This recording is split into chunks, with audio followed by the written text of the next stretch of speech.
तो आज हमारी डेयरी पे क्या हुआ जानते हैं। तो उठ चुके हैं हम सुबह, अभी हमें निकलना है दूध, आज जल्दी से दूध लेके जाना है। तो अब निकालने लगे हैं हम दूध। अब दूध निकाल के हमें जाना है जल्दी से दूध लेके।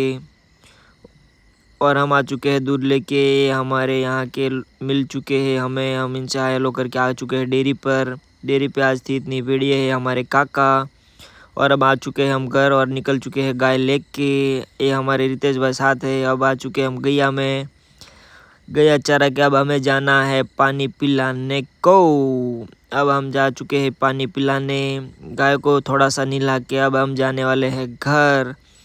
और अब हम लग चुके हैं घर के रास्ते से, अब मिलते हैं घर। तो अब हम निकलाएंगे दूध और अब निकल चुके हैं हम दूध लेके। अब जाते हैं देवगांव, ये है हमारे दोस्त को मिलके अब जाएंगे हम घर।